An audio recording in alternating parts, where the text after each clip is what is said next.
Assalamualaikum warahmatullahi wabarakatuh.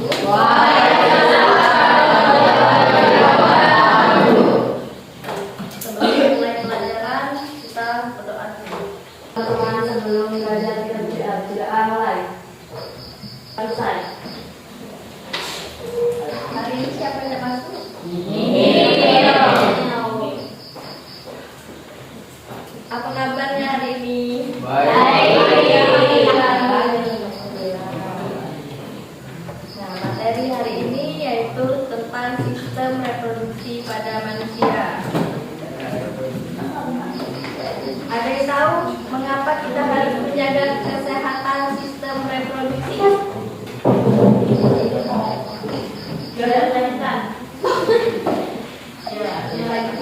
Ada lagi?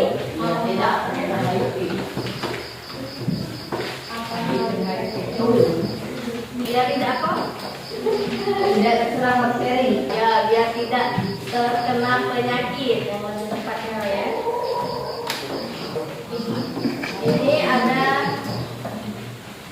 gambar tentang alat reproduksi pada pria. Sebelumnya Ibu mau jelasin tentang pembelahan sel dulu. Pembelahan sel itu ada dua, yaitu pembelahan mitosis dan meiosis. Pembelahan mitosis yaitu pembelahan sel yang menghasilkan dua sel anakan yang mempunyai karakter identik secara genetik dengan sel ibunya. Kalau yang pembelahan meiosis adalah pembelahan sel yang menghasilkan 4 sel anakan yang masing-masing sel anakan hanya memiliki separuh dari jumlah kromosom sel induk. Ini ada bagian-bagian alat reproduksi pada pria, yaitu vas deferens, urethra, penis, dan epididymis.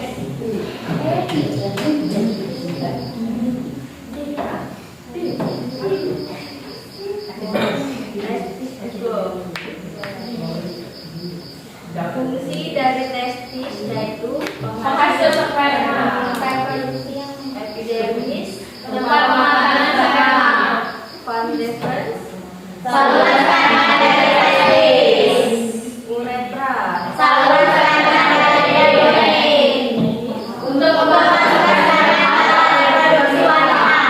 Nah, ini ada alat reproduksi wanita. Jangan ketawa-ketawa, serius.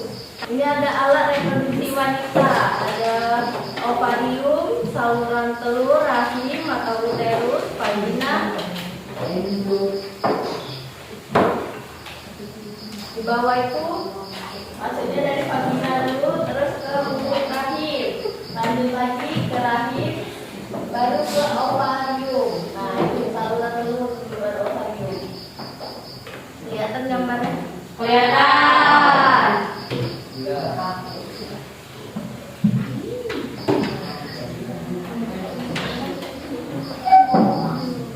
Fungsi dari ovarium yaitu menghasilkan telur. Ovium atau kubah fallopi, tempat pembuahan uterus atau rahim, tempat tumbuhan embrio, vagina, melahirkan anak.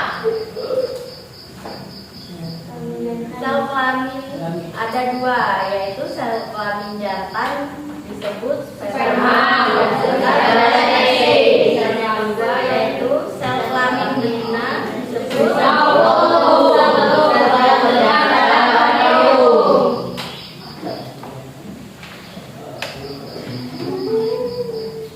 Pembuahan atau fertilisasi merupakan peleburan gamet jantan atau sperma dan gamet betina atau ovum atau sel telur. Tempat pembuahan pada manusia adalah di dalam kubah fallopi atau oviduk atau juga saluran telur. Nah, hasil pembuahan adalah zigot atau kalau individu baru. Nah, ini proses pembuahan.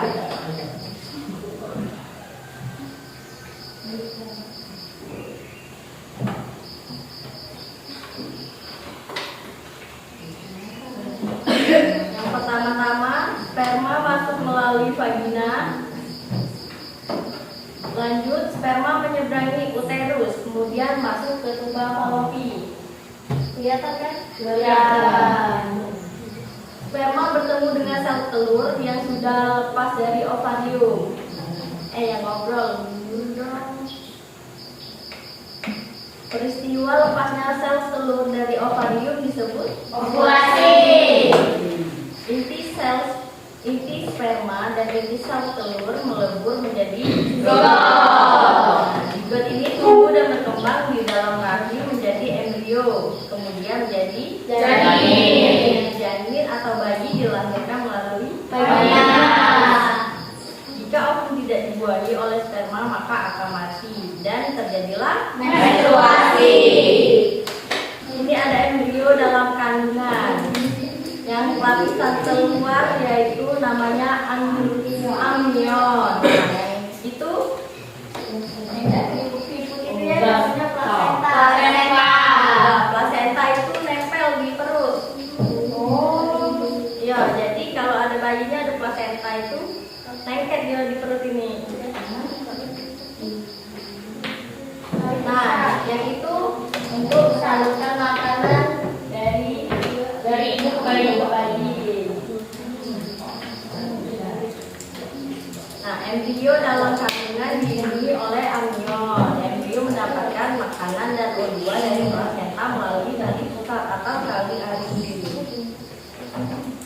Penyakit-penyakit pada sistem reproduksi manusia yaitu Gonorrea, kencing anak, gonorrea, sifilis, herpes, kemudian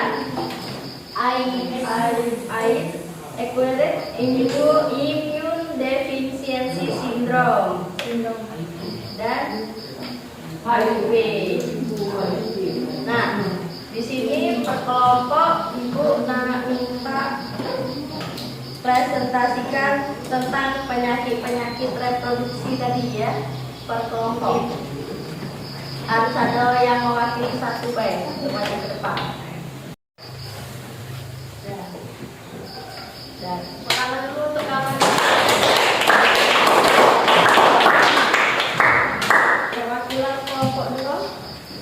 Silakan.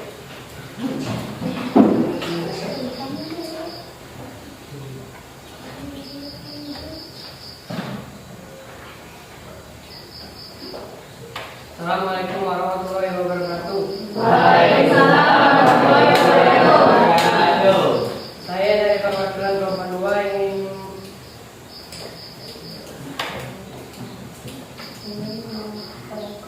ingin mempresentasikan penyakit pada sistem reproduksi manusia. C. Sifilis. Raja singa. Sifilis adalah penyakit menular yang disebabkan oleh bakteri Treponema pallidum. Gejala awal penyakit ini adalah luka pada tempat masuknya bakteri ke dalam tubuh, biasanya pada daerah sekitar kelamin. Perhatikan 1.23. Penyakit ini dapat menyebar dan menyerang organ-organ tubuh lainnya, kemudian menimbulkan kerusakan pada organ tersebut. D. Herpes simplex genitaliis. Penyakit herpes simplex genitaliis disebabkan oleh virus herpes simplex tipe 2 yang menyerang kulit di daerah genitalia luar, anus dan vagina. Gejala penyakit ini berupa gatal-gatal, pedih, dan kemerahan pada kulit daerah kelamin.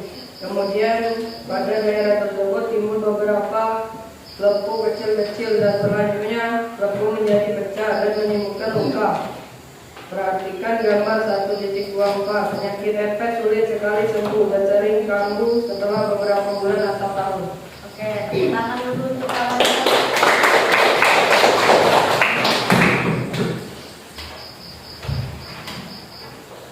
Perwakilan kelompok 3, silakan.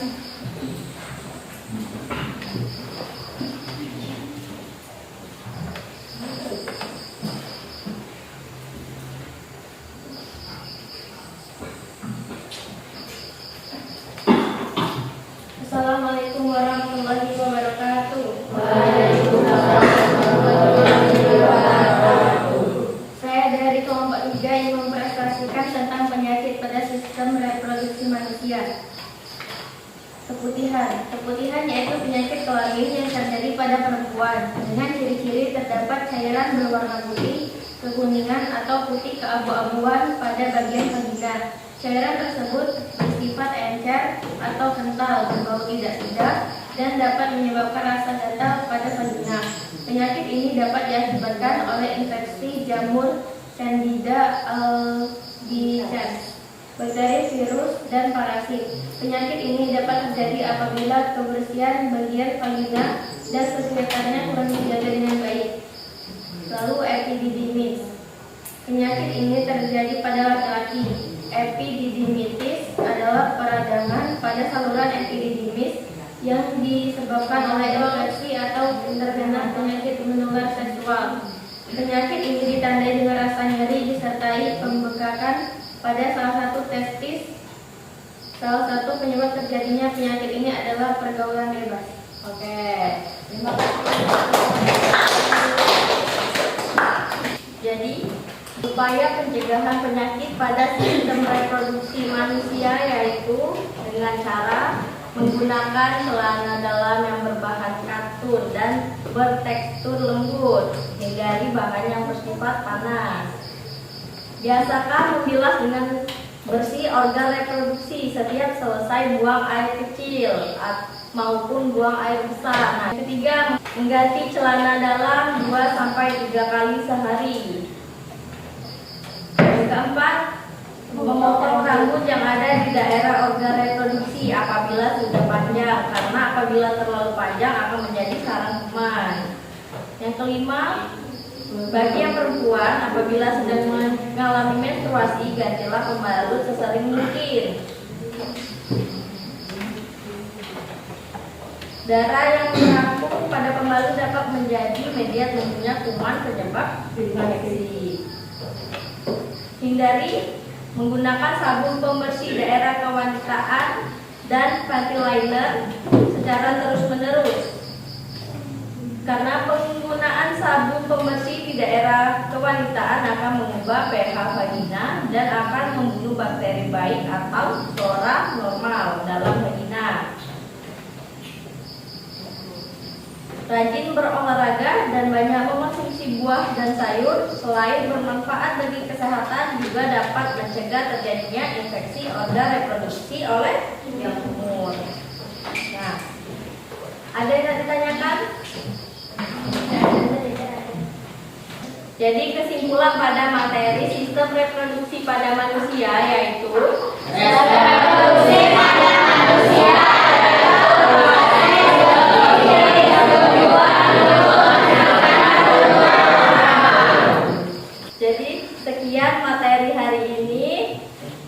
Ibu ucapkan wassalamualaikum warahmatullahi wabarakatuh.